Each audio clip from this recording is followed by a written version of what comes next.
नमस्कार दोस्तों, स्वागत है आपका एक बार फिर से अजय जी के हब में। तो थोड़ा टाइम लग गया दोस्तों, उसके लिए माफी चाहूंगा, है ना, क्योंकि आपको भी पता है यार, घर पे ब्याह शादी का माहौल चल रहा है तो थोड़ा डिस्टरबेंस हो जाती है ना काम में। लेकिन फिर भी आपका साथ बना है। मैराथन आपके साथ वादा रहा, मैराथन जरूर आएगी। एलडीसी वाले जितने भी बच्चे तैयारी कर रहे हैं वो ध्यान रखना, उसका टेलीग्राम जो ज्वाइन अपना कर लीजिए, लिंक जो आपको डिस्क्रिप्शन में मिल जाएगा। मैराथन से संबंधित कल्चर और हिस्ट्री जो है मैं कोशिश करूंगा कि आपको जो है वो मैं क्लास देके जाऊं शादी से पहले। क्लियर है क्या दोस्तों? तो अपने जो है आज टॉपिक पढ़ रहे हैं दोस्तों, आहड़ सभ्यता स्थल में जैसे कालीबंगा पढ़ ली थी हमने, विराट पढ़ ली थी। आज जो पढ़ने जा रहे हैं दोस्तों वो किसके बारे में पढ़ने जा रहे हैं? आहड़ सभ्यता के बारे में पढ़ने जा रहे हैं। तो सबसे पहले दोस्तों इस आहड़ सभ्यता को देखते हैं। सर ये है कहां पर, क्या बात रहती है, कौन सी नदी है, वगैरह वगैरह जो बेसिक बातें हैं वो उड़ाते हैं पहले तो दोस्तों सबसे पहले अगर बात की जाती है आहड़ सभ्यता के जिले की बात की जाती है तो जिला आता है दोस्तों उदयपुर। कौन सा जिला आता है दोस्तों? उदयपुर आता है। उदयपुर के अंदर दोस्तों ये एक जो है किस नदी के किनारे बसी हुई है? नदी की बात आती है तो नदी दोस्तों देखिएगा, मैं आपको बता रहा हूं सर, ये इस तरीके से आ रही है। यहां से सर एक नदी आती है, ये नदी है दोस्तों, इस नदी का नाम है आयड़ नदी। कौन सी नदी है सर? ये आयड़ नदी है। अब आयड़ नदी है दोस्तों, यहां पर एक झील बनी हुई है, ध्यान रखिएगा। इस झील के अंदर आती है फिर वापस से सर इससे निकलती है। ये जो झील है ना दोस्तों, ये झील, इस झील को कहा जाता है दोस्तों उदय सागर झील कहा जाता है। क्या कहा जाता है? उदय सागर झील कहा जाता है दोस्तों, ध्यान रखिएगा। उदय सागर झील से सर निकलकर इस नदी का नाम हो जाता है बेड़च नदी। क्या नाम होता है दोस्तों? बेड़च नदी हो जाता है। और बेड़च जो है वो आगे चलकर दोस्तों किस में मिल जाती है? वो मिल जाती है बनास नदी में। ये जो है वो मूल नदी कौन सी है दोस्तों? आपको पता होना चाहिए, ये नदी है बनास नदी। कौन सी नदी है दोस्तों? बनास नदी। क्लियर है क्या? तो बनास नदी में मिली। तो यानी कि सर इस सभ्यता स्थल के बारे में अपने बात की जाए दोस्तों तो सर एक नदी का नाम क्या आया? आयड़ नदी। दूसरा कौन सा आया? बेड़च नदी। और तीसरा क्या आया सर? बनास नदी। यानी कि एग्जामिनर कितना का प्रश्न घुमाएगा, क्योंकि आपने सर ये डायग्राम देख लिया है और इस डायग्राम को देखने के बाद में आपका जो है नदी का कॉन्सेप्ट बिल्कुल क्लियर हो जाता है। सर आयड़ नदी से, आयड़ नदी के किनारे कौन सी सभ्यता है? आहड़ है। बेड़च नदी के किनारे भी आहड़ है, या फिर आप कह सकते हो दोस्तों बनास नदी के किनारे से विकसित होने के कारण इसका नाम जो है बनास संस्कृति। क्योंकि सर मैं अभी आपको बताने जाऊंगा सर इसके जो अगर बात की जाती है उपनाम की तो दोस्तों इसको बनास संस्कृति कहा जाता है। क्यों कहा जाता है? क्योंकि बनास नदी के किनारे, तो अपने उपनाम पे भी चर्चा करेंगे। तो सर सबसे पहले आया आहड़ सभ्यता स्थल जो है वो जिला उदयपुर है। नदी के बारे में आपने पता कर लिया। उदयपुर की स्थापना आपको पता है दोस्तों 1559 ईस्वी के अंदर महाराणा उदय सिंह के द्वारा स्थापना की जाती है दोस्तों, ध्यान रखिएगा। नेक्स्ट बात आता है दोस्तों इस सभ्यता के प्राचीन नाम। इस सभ्यता के प्राचीन नाम दोस्तों आपको पता होना चाहिए, इस सभ्यता को ताम्रवती के नाम से जाना जाता है। ताम्रवती या फिर सर ताम्र नगरी के नाम से जाना जाता है। ताम्र नगरी।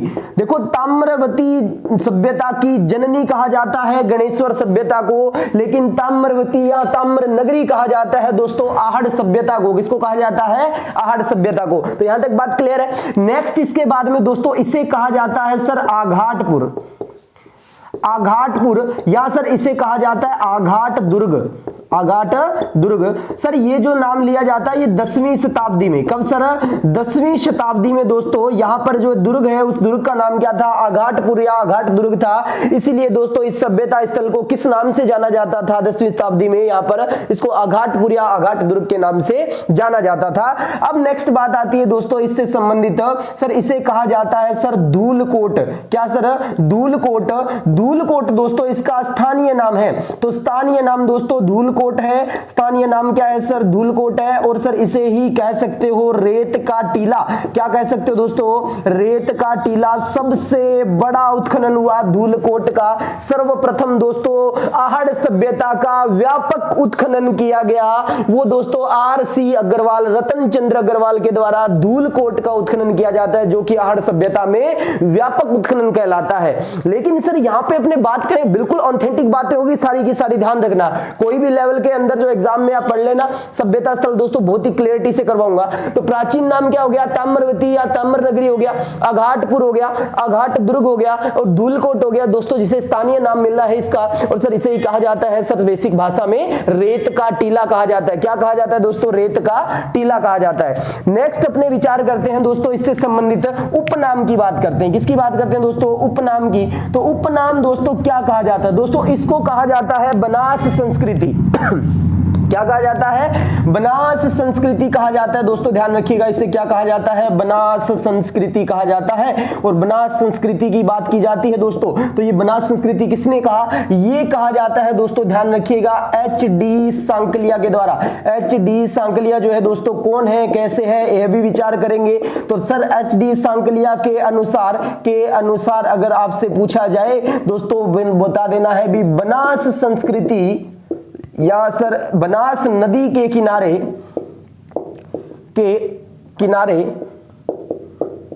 विकसित होने के कारण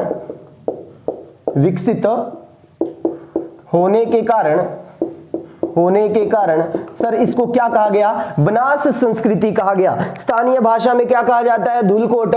वैसे सर एच.डी. सांकलिया ने क्या कहा है? हसमुख धीरजलाल सांकलिया ने सर इसे क्या कहा है? बनास संस्कृति कहा है। नंबर 2 पे आता है दोस्तों, यहां पर इसे कहा जाता है मृतकों का टीला। क्या कहा जाता है दोस्तों? मृतकों का टीला कहा जाता है। सर ये मृतकों का टीला से क्या तात्पर्य है? देखो मैं आपको बताता हूं।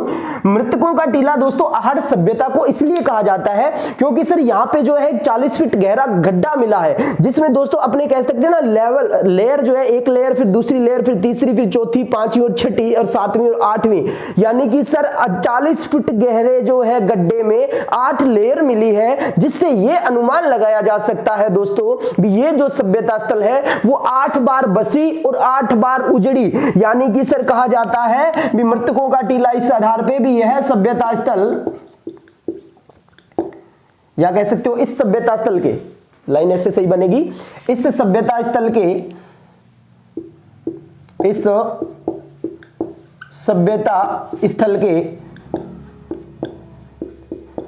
8 बार बसने और उजड़ने के प्रमाण मिले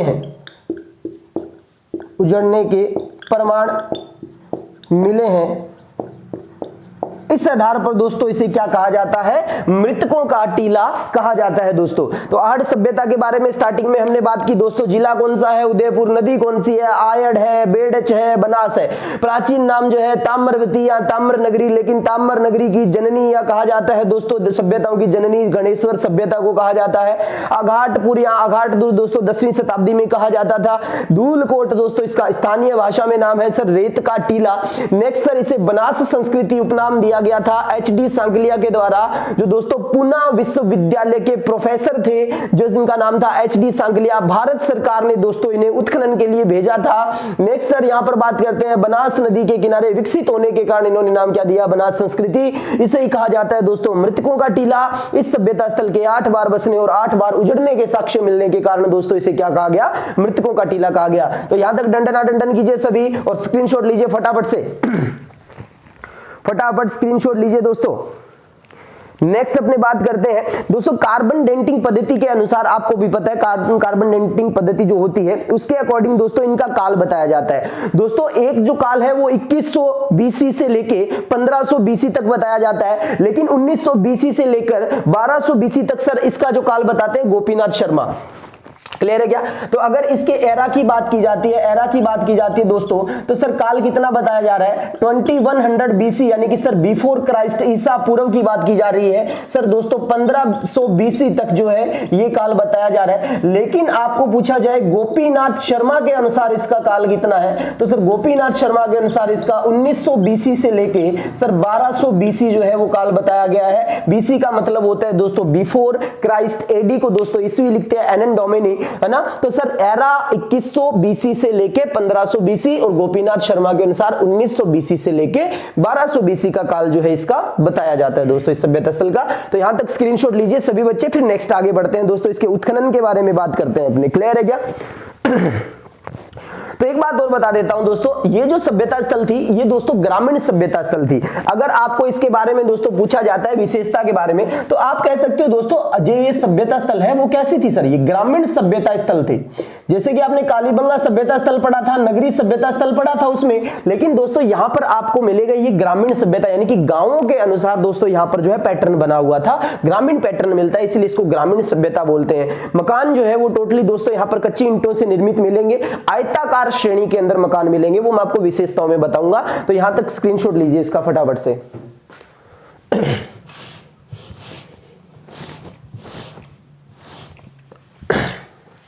शाबाश, नोट हो गया होगा। तो सर ये उपनाम पढ़ लिए अपने। नेक्स्ट उसके बाद में दोस्तों अपने यहाँ पे प्राचीन नाम भी पढ़ लिए। अब पढ़ेंगे सर इसका उत्खनन। उत्खनन के बाद में दोस्तों यहाँ पर जो जानकारी आती है वो किसकी आएगी, मुख्य विशेषताओं की, और उसके बाद में अपना सभ्यता स्थल क्या हो जाएगा, समाप्त हो जाएगा दोस्तों। अगर आपको वीडियो पसंद आ रहा है ना यार, तो लाइक शेयर करने में किसी भी प्रकार की कंजूसी मत किया करो। आपको पता है ना, बहुत मेहनत और शिद्दत से जो है मैं आपके लिए वीडियो लेके आता हूं, तो उसको ज्यादा से ज्यादा प्यार दिया करो यार, है ना। चलो शाबाश। नेक्स्ट इसके बाद में बात करते हैं दोस्तों, मैं आपको बता रहा हूं उत्खनन के बारे में, यानी कि सभ्यता का जो उत्खनन है वो क्या कहता है। सर सर्वप्रथम उत्खनन किसके द्वारा किया गया। नेक्स्ट उसके बाद में बात आती है दोस्तों, यानी कि सर इसका वृत्त स्तर पर उत्खनन किया गया, भारत सरकार ने जो है इसके लिए किसको भेजा था। ये सारी बातें दोस्तों क्या आती है, उत्खनन स्तर से आती है। तो यहाँ पे मैं बात कर रहा हूं दोस्तों, सबसे पहले इसके बारे में जो है बताया किसने, खोज किसने की, उत्खनन किसने किया, ये सारी बातें जो है अपने पढ़ेंगे। तो उत्खनन में दोस्तों सबसे पहले नाम आता है सर किसका, अक्षय कीर्ति व्यास का। तो आहड़ सभ्यता में दोस्तों मैं नाम लिख रहा हूं, पहले लिख रहा हूं मैं अक्षय कीर्ति व्यास, अक्षय कीर्ति व्यास। नंबर 2 पे नाम लिख रहा हूं दोस्तों आर.सी. अग्रवाल, रतन चंद्र अग्रवाल दोस्तों। नेक्स्ट मैं लिख रहा हूं दोस्तों वी.एन. मिश्रा, वी.एन. मिश्रा व एच.डी. सांकलिया, एच.डी. सांकलिया। और दोस्तों बहुत ही अच्छा है किसके लिए, सेकंड ग्रेड वाले बच्चों के लिए। यहां पे बहुत ही अच्छा प्रश्न है ये। कैसा प्रश्न दोस्तों, ध्यान रखना, 4th नंबर पे विजय कुमार, विजय कुमार व पीसी चक्रवर्ती, चक्रवर्ती, ठीक है। तो पीसी चक्रवर्ती और विजय कुमार जो है दोस्तों, ये भी उत्खनन के अंदर जो है अपना सहयोग देते हैं। तो अक्षय कीर्ति व्यास तो दोस्तों इसके खोजकर्ता भी है, खोजकर्ता जिन्होंने दोस्तों प्रारंभिक उत्खनन शुरू किया था। किस सभ्यता का दोस्तों, अपने बात करते हैं आहड़ सभ्यता का। तो खोज में मुख्य रूप से नाम लिया जाएगा आहड़ सभ्यता में अक्षय कीर्ति व्यास का, लेकिन दोस्तों इनके द्वारा जो है प्रारंभिक उत्खनन भी करवाया गया था, प्रारंभिक उत्खनन, ठीक है। लेकिन दोस्तों ये उत्खनन जो है कोई बड़े स्तर पर नहीं हुआ था, छोटे स्तर पर था। लेकिन दोस्तों रतन चंद्र अग्रवाल, आर.सी. अग्रवाल जो है ये उत्खनन करने आए, तो दोस्तों इन्होंने उत्खनन जो है वो बड़े स्तर पर किया, बड़े स्तर पर आहड़ सभ्यता का, आहड़ सभ्यता का व्यापक उत्खनन, व्यापक उत्खनन करने वाले दोस्तों बंदा कौन है, वो है दोस्तों आर.सी. अग्रवाल। आर.सी. अग्रवाल कहता है, ये अगर खोज की बात आपसे पूछी जाती है दोस्तों 1953 ईस्वी के अंदर इसकी खोज होती है। 1953 में आर.सी. अग्रवाल जो है 1954 से लेके 56 ईस्वी तक जो है ये क्या करते हैं दोस्तों, उत्खनन करते हैं। अब ये आहड़ सभ्यता का व्यापक उत्खनन जो हुआ है, इधर देखिएगा सभी विद्यार्थी, जो है आहड़ सभ्यता का व्यापक उत्खनन हुआ ना दोस्तों, ये बात जो है आपको याद रखनी है, ये हुआ था धूलकोट का। किसका हुआ था, धूलकोट का उत्खनन हुआ था, जिसे आपने बोला था रेत का टीला बोला था। क्या बोला था दोस्तों, रेत का टीला, यानी धूलकोट का उत्खनन, टीले का उत्खनन, ठीक है। तो ये थोड़ा सा ध्यान रखना है, बड़े स्तर पर आहड़ सभ्यता का व्यापक उत्खनन जो है वो सर किसके द्वारा, आर.सी. अग्रवाल के द्वारा।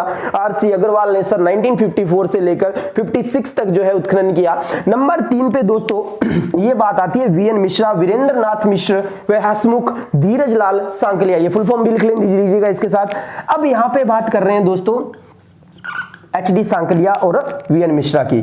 तो सर इन्होंने क्या किया, बड़े स्तर पर उत्खनन किया था। इन्होंने दोस्तों बड़े स्तर पर उत्खनन किया, 3 स्तरों में उत्खनन किया था, वो मैं आपको बताऊंगा 3 स्तर कौन कौन से थे। 1961 से लेके 62 तक जो है इन्होंने क्या किया था, उत्खनन किया था।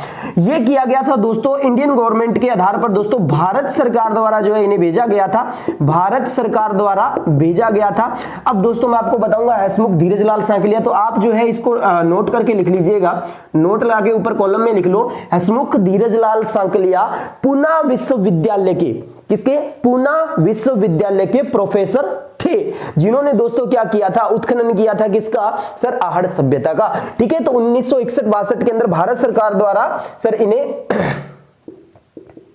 नियुक्त किया गया, यानी कि सिलेक्ट किया था किसके लिए, उत्खनन के लिए।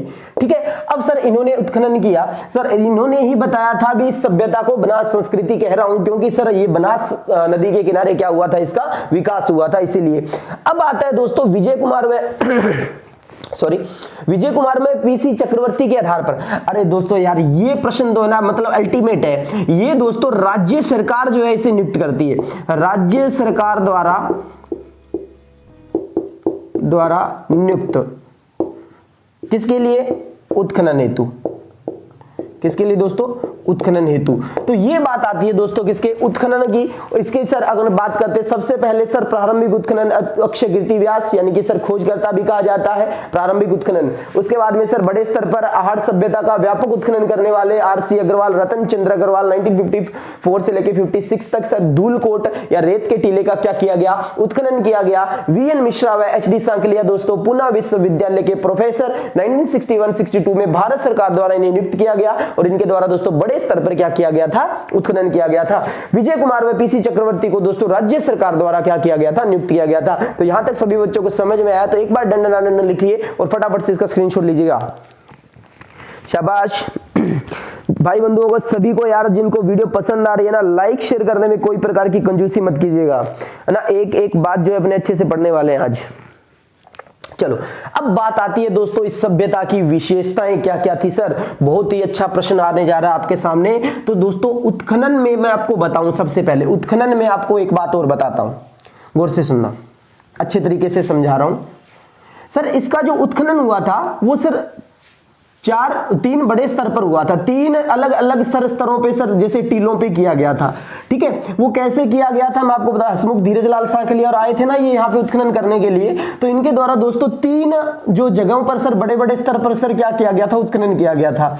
ठीक है, वो तीन स्तर कैसे थे, क्या क्या मिला उनमें, वो जो अपने बात करने जा रहे हैं अभी उत्खनन के बाद में बात करते हैं। तो उत्खनन स्तर जो है वो सर बड़े टीले का जो उत्खनन किया गया था वो अपने बात कर रहे हैं यहाँ पे। इस तरीके से मान लो ये आहड़ सभ्यता, इस आहड़ सभ्यता में दोस्तों ये वाला उत्खनन जो है पहले, इसके बाद में अगर बात करें सर ये 2 नंबर पे और ये जो है वो यहाँ पे 3 नंबर पे उत्खनन हुआ।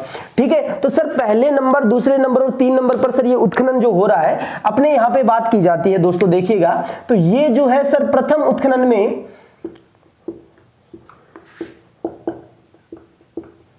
प्रथम टीले का उत्खनन जो किया गया, तो सर इसमें क्या मिला आपको, स्फेटिक पत्थर मिले, स्फेटिक पत्थर के परमाणु। सर स्फेटिक पत्थर के परमाणु मतलब यानी कि सर यहां से जो है आपको कृषि औजार व कुछ वस्तुएं मिली है जो किससे निर्मित है, पत्थर से निर्मित है। किससे निर्मित है दोस्तों, पत्थर से निर्मित है। यानी कि सर यानी कि कृषि औजार व घरेलू सामग्री भी कह सकते हो आप, घरेलू सामग्री पत्थर से निर्मित, पत्थर से निर्मित। यानी कि सर यहां पर पत्थर के भी अवशेष मिले हैं आपको। क्लियर है क्या, आहड़ सभ्यता से किसके अवशेष मिले हैं दोस्तों, पत्थर के भी अवशेष मिले हैं। नंबर 2 पे बात की जाती है दोस्तों, नंबर 2 पे उत्खनन जो हुआ वहां पर हुआ दोस्तों, अपने मैं बताता हूं सर, यहां से आपको मिले तांबे के साक्ष्य, तांबे के प्रमाण। अब तांबे के प्रमाण में दोस्तों यानी कि सर आपको यहां से तांबे के प्रमाण मिले हैं, तो यानी कि सर तांबे की सर्वाधिक वस्तुएं, तांबे की वस्तुएं सर्वाधिक मिलने के कारण, सर्वाधिक मिलने के कारण इन्हें,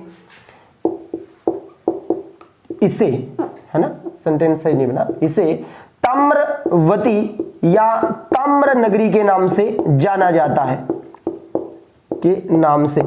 क्या सर यहाँ पर सिर्फ और सिर्फ तांबे मिले? नहीं दोस्तों, यहाँ से तांबे के प्रमाण के साथ साथ आपको दोस्तों यहाँ पर क्या मिलेंगे, कांस्य व लोहे के प्रमाण भी मिलेंगे।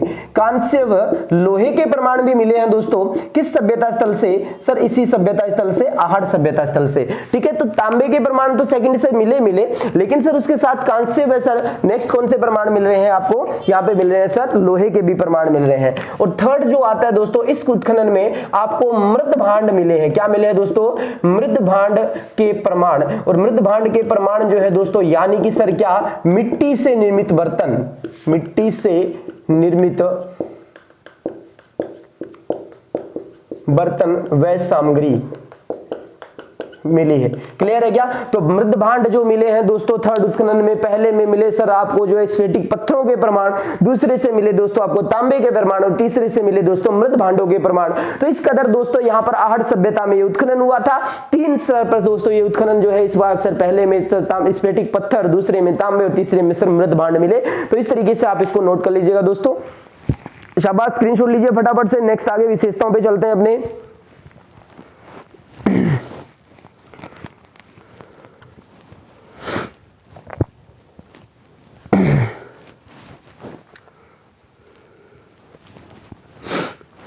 गुड,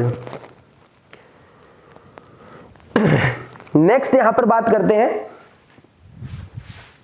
विशेषताएं। इसकी क्या क्या विशेषताएं रही थी? तो दोस्तों यहाँ पे ना बहुत ही अच्छा फैक्टर रहता है यार विशेषताओं से संबंधित, है ना, सटीक विशेषताएं आती है। जैसे कि आप वैराट के अंदर पढ़ के आए थे, वैसे ही दोस्तों यहाँ पर भी आपको कुछ जो है यहाँ पे कुछ ऐसी बातें जाननी होगी इस आहड़ सभ्यता के बारे में जहां से प्रश्न पूछा जा सकता है। तो आहड़ सभ्यता में दोस्तों मैं आपको बताऊंगा भी कैसे कैसे प्रमाण आपको यहाँ से मिल रहे हैं, और उनके आधार पर दोस्तों अपने को क्या है क्वेश्चन को सही करना है दोस्तों।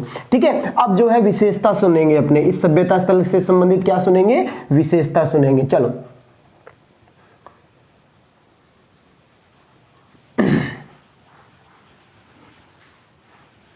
गुड, नेक्स्ट यहां पे मैं बात कर रहा हूं। अब उत्खनन समाप्त हो चुका है, अब क्या आएगी दोस्तों अपने पास में? विशेषताएं आएगी। क्या आएगी? विशेषताएं।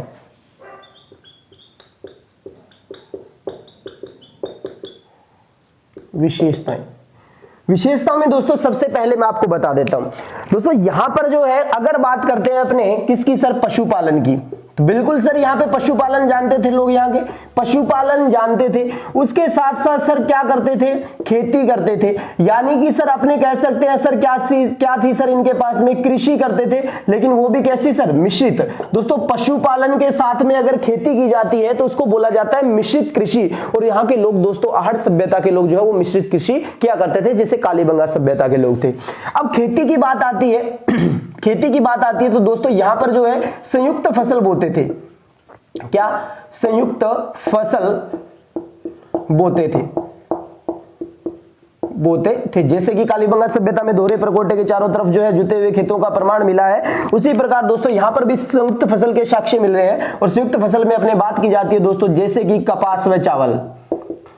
कपास व चावल की कृषि दोस्तों, यानी कि आप कह सकते हो आहड़ सभ्यता के लोग जो है वो चावल से परिचित थे, चावल की खेती किया करते थे। किसके अनुसार है दोस्तों? याद रखना, गोपीनाथ शर्मा के अनुसार। किसके अनुसार दोस्तों? गोपीनाथ शर्मा के अनुसार है दोस्तों, ध्यान रखिएगा। तो गोपीनाथ शर्मा के अनुसार जो है कपास व चावल की खेती किया करते थे दोस्तों। कौन सी सभ्यता के लोग? आहड़ सभ्यता के लोग। नंबर 2 पे आती है दोस्तों, आहड़ सभ्यता के लोग छपाई में विश्वास किया करते थे, यानी कि छपाई का कार्य किया करते थे।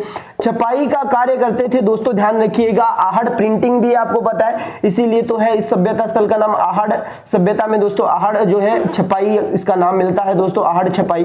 अब यहां पर सर ये आहड़ छपाई जो है वो कैसी सर? ये छपाई दोस्तों अपने जो है बात करेंगे, कपड़ों से संबंधित हो गए, वस्त्र से संबंधित दोस्तों ये छपाई का कार्य किया करते थे दोस्तों आहड़ सभ्यता के लोग। नंबर 3 पे आता है दोस्तों टेराकोटा कला के प्रमाण।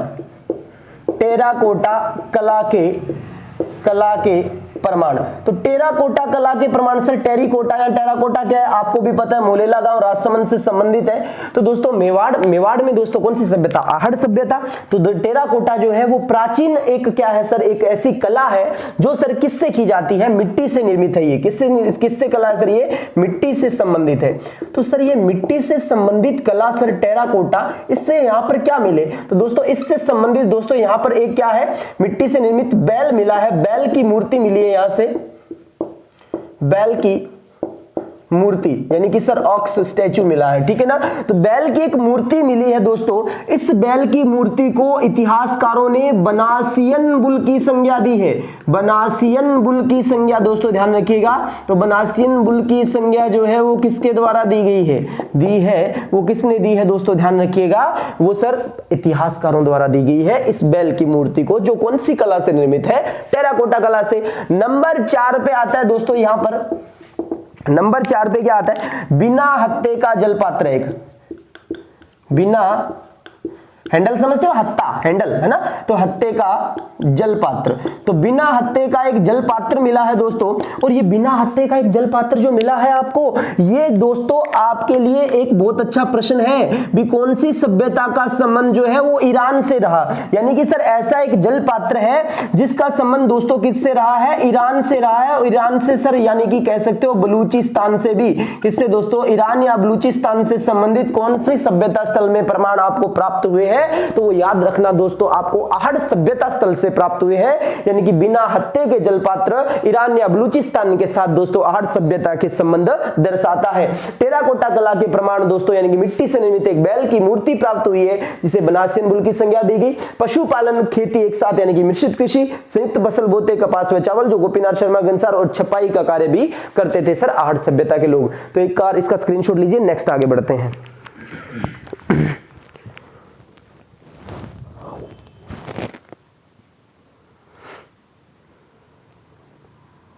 गुड।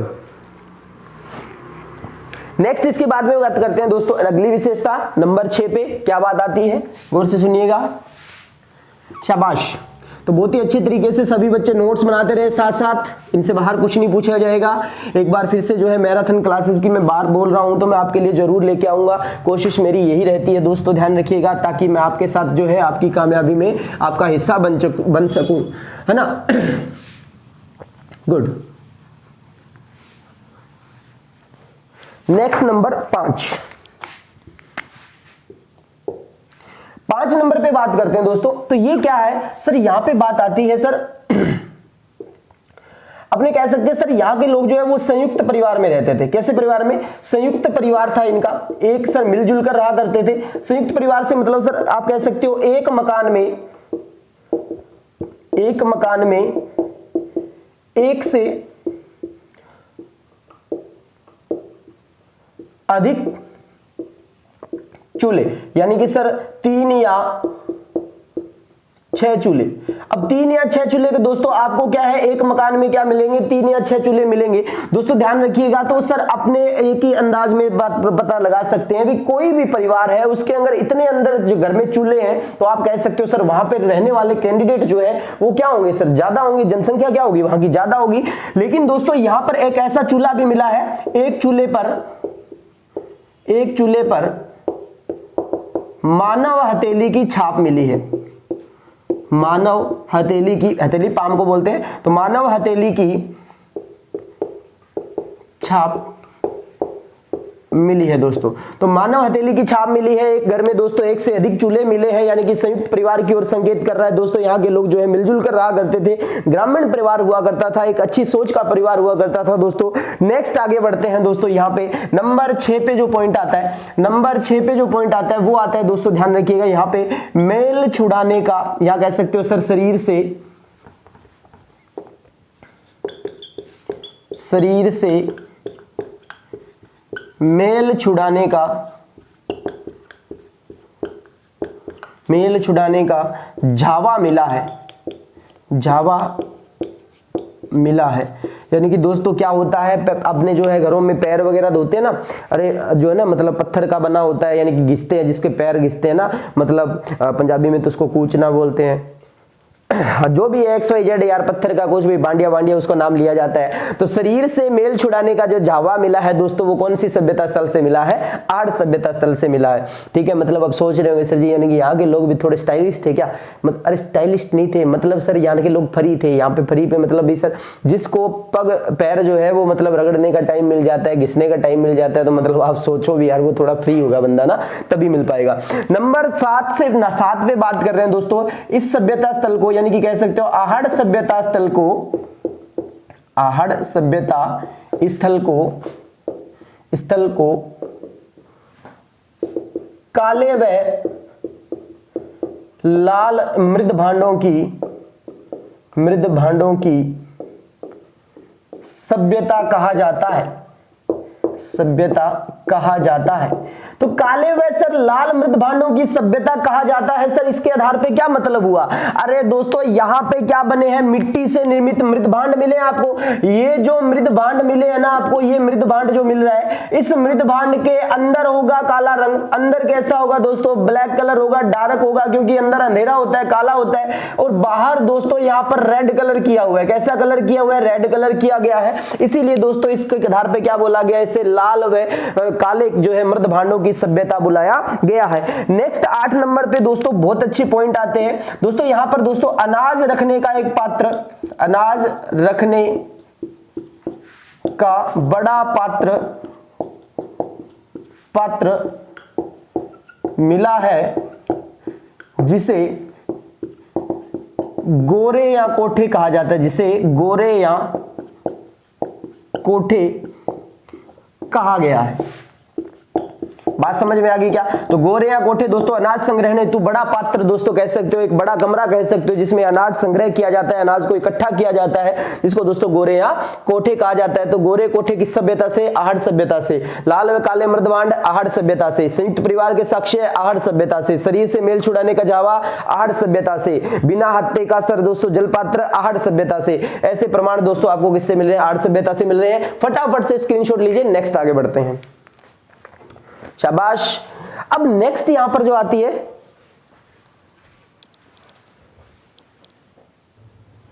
नेक्स्ट जो देखते हैं दोस्तों, इसमें ध्यान रखिएगा। नेक्स्ट क्या बात आती है? नेक्स्ट आएगी दोस्तों बहुत ही अच्छी बात आपके लिए। यहां से दोस्तों 6 मुद्राएं और 3 मोहरें मिली हैं तांबे की। 6 मुद्राएं व 3 मुहिर या मोहरें जो मिली है वो कौन सी सभ्यता से मिली है दोस्तों? ध्यान रखिएगा। आपने पढ़ा था बेराट सभ्यता से सूती कपड़े में लिपटी दोस्तों 36 मुद्राएं मिली है। उसी प्रकार दोस्तों यहां पर आपको याद रखना है क्या, सर 6 मुद्राएं और जो 3 मोहरें यहां से प्राप्त हुई है। मुद्राएं जो है वो तांबे की मुद्रा है, यानी कि कह सकते हो क्या, यानी कि सर इस सभ्यता से कितने हो गए थे? 8 हो गए थे, 9वां। यानी कि इस सभ्यता से तांबे की 6 मुद्राएं। अब मुद्राएं कौन सी है दोस्तों? ये यूनानी मुद्राएं हैं। कैसी मुद्राएं हैं? यूनानी मुद्राएं हैं। वह 3 मोहरें मिली हैं।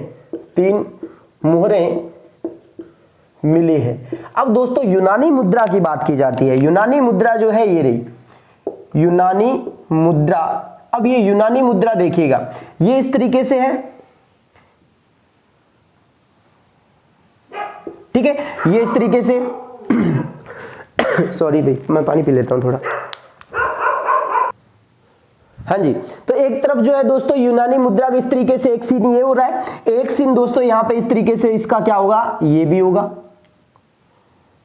अब सर ये जो बाहरी बाउंड्री है इसके अंदर दोस्तों कुछ लिखा गया है, यूनानी भाषा में कुछ यहाँ पे लेख लिखा गया है दोस्तों, याद रखिएगा। इस मुद्रा के चारों तरफ क्या मिलेगा, यानी कह सकते हो बाहरी किनारों पर यूनानी लेख है, यूनानी लेख है। और दोस्तों यूनानी देवता दोस्तों अपोलो का चित्र, यूनानी देवता अपोलो का चित्र दोस्तों एक तरफ मिलेगा, और दूसरी तरफ जो है वो आपको दर्शाया जाएगा दोस्तों किसका, तर्कश लिए अपोलो का चित्र जो है वो आपको यहां पर मिलेगा। यानी कि सर उनके हाथ में जो है वो धनुष बाण वगैरह जो है वो दिए हुए हैं। क्लियर है क्या? चलो, तो यहां पे मैंने आपको बताया सर एक तरफ जो है वो किसकी आकृति मिलेगी, अपोलो की आकृति मिलेगी दोस्तों, दूसरी तरफ जो है वो त्रिशूल मिलेगा। क्या मिलेगा दोस्तों?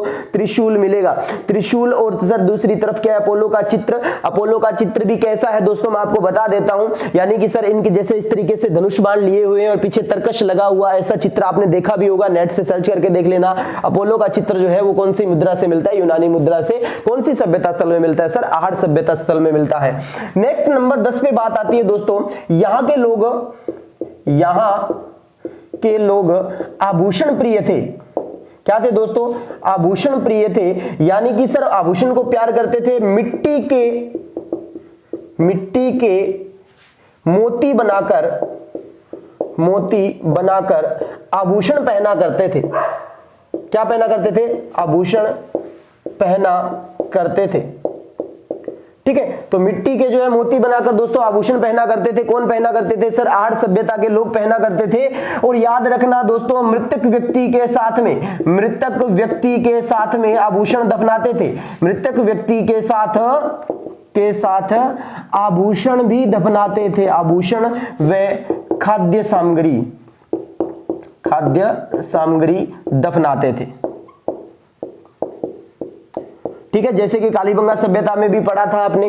क्लियर है क्या? आंशिक कलश और पूर्ण शवदान पढ़ा था। तो पूर्ण शवदान में मैंने बताया था खाने पीने की सामग्री वगैरह पुनर्जन्म में विश्वास करते थे। तो यहाँ पर भी दोस्तों ऐसा है भी, ये पुनर्जन्म में विश्वास किया करते थे। पुनर्जन्म में क्या किया करते थे? विश्वास किया करते थे। खाद्य सामग्री के अंदर टेस्टी भुजिया, कोल्ड ड्रिंक वगैरह डाल देते थे, फ्रूटी रख देते थे, किसी को पसंद नहीं है कोल्ड ड्रिंक तो।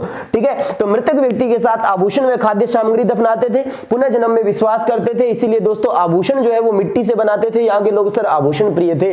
तो ये सब बातें दोस्तों आपने किससे संबंधित पढ़ी? आहड़ सभ्यता से। फटाक से स्क्रीनशॉट लीजिएगा। नेक्स्ट आगे बढ़ते हैं। सर इसकी 2 विशेषताएं और बाकी है और उसके बाद में अपने सभ्यता स्थल की बातें जो क्या हो जाएगी दोस्तों, समाप्त हो जाएगी। यहां तक क्लियर है क्या? लास्ट अपने 1-2 बात और बचती है जिसके बारे में पढ़ने जा रहे हैं दोस्तों आहड़ सभ्यता स्थल के। तो यहां तक सभी बच्चे एक बार स्क्रीनशॉट लीजिएगा। शाबाश शाबाश शाबाश शाबाश। कुत्ते से परिचित थे यहाँ के लोग, है ना। यहाँ पे जैसे कि सर यहाँ पे जो लोग है ना, पालतू जानवर जो था वो क्या था सर? इनका कुत्ता था। लेकिन वो तो लिख लीजिएगा, कोई दिक्कत वाली बात नहीं है। अब यहाँ पर दोस्तों एक जो पद्धति आती है वो आती है दोस्तों, याद रखिएगा, यहाँ पे चक्रकूप वैज्ञानिक पद्धति से परिचित थे। यानी कि दोस्तों आपसे पूछा जा सकता है ऐसी कौन सी सभ्यता है जहां के लोग दोस्तों वैज्ञानिक पद्धति से भी क्या थे सर? जानकारी रखते थे। उनको ये जानकारी थी भी एक क्या है सर? वैज्ञानिक पद्धति है, परिचित थे उससे। वो कौन सी है? तो वो बताएंगे दोस्तों आपको, चक्रकूप पद्धति। उससे पहले मैं आपको मकान बता देता हूं इनके। तो इनके जो मकान हुआ करते वो थे सर कच्ची ईंटों के से निर्मित। कैसे? आयताकार आकृति। किस सभ्यता स्थल में? आहड़ सभ्यता में। आहड़ में आयताकार होगी। आहड़ में कैसी होगी? आयताकार होगी। ढलान नुमा छत बनती थी। बात समझ में आ गई, है ना। तो ढलान नुमा छत होती थी किसी भी मकान की। तो ढलान नुमा छत इसलिए बनाते दोस्तों, मान लीजिए ये इन्होंने कोई मकान बनाया, इसकी ढाल नुमा छत बना दी। यहां से ये पानी सारा सर क्या है? इस पाइप के माध्यम से ले आते और इस पाइप को दोस्तों इस नालियों के माध्यम से इस खड्डे तक लाया जाता। ये खड्डा बना देते जमीन के अंदर और उसमें क्या है सर? बड़े बड़े जो है इस तरीके से मटके रख देते। क्या रख देते दोस्तों? बड़े बड़े जो है मटके रख देते। और वो क्या होते? मटके जो है वो छिद्रित हुआ करते, छोटे छोटे छिद्र उसमें से निकाल देते। अब वो सारा पानी सर इसमें जाता, ये मटके भर जाते और धीरे धीरे सर वो पानी इन मटकों से रिसता रहता और जमीन का जो है उपजाऊपन वो क्या है? बढ़ता रहता। तो ये दोस्तों ये पद्धति जो है वो है सर चक्रकूप पद्धति। और चक्रकूप पद्धति दोस्तों ध्यान रखिएगा एक वैज्ञानिक पद्धति है। कैसी पद्धति दोस्तों? वैज्ञानिक पद्धति जो होने के कारण सर इसे क्या जो है कहा गया भी, आहड़ सभ्यता के लोग जो है वो एक वैज्ञानिक पद्धति से भी परिचित थे। और नेक्स्ट बात आता है दोस्तों इसके पतन का कारण। तो लिख लीजिएगा वो भी सर, आहड़ सभ्यता का पतन कैसे हुआ था? तो आहड़ सभ्यता का पतन हुआ था दोस्तों, आहड़ सभ्यता का पतन सर आयड़ नदी में बाढ़ आने से हुआ है। ये कथन दे रहा है दोस्तों कौन? गोपीनाथ शर्मा जी दे रहे हैं। क्लियर है क्या? तो यहां पर मैं आपको बता रहा हूं दोस्तों, क्या आहड़ सभ्यता का पतन का कारण जो है वो किसने बताया है? गोपीनाथ शर्मा के अनुसार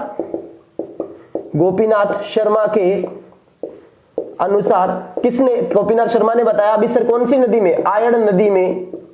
आयड़ नदी, जिसमें दोस्तों नदी की जगह वो दोस्तों बनास भी लिख सकता है, बेडज भी लिख सकता है। तो ऐसे जो है वो आपको बताना है भी आयड़ नदी में बाढ़ आने के कारण दोस्तों किसका क्या हुआ? आयड़ नदी में बाढ़ आने से पतन हुआ।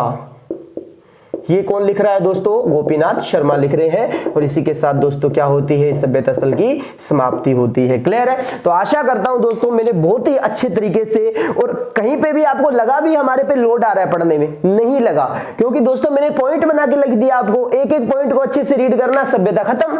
ठीक है, सबसे पहले क्या किया था हमने? सबसे पहले सर सभ्यता के बारे में जिला पढ़ा था, सर इसके प्राचीन नाम पढ़े थे, इसका उपनाम पढ़ा था। लेकिन दोस्तों यहां पर मैंने एक बात और बतानी भूल गया, मैं यहां पे बता देता हूं अभी।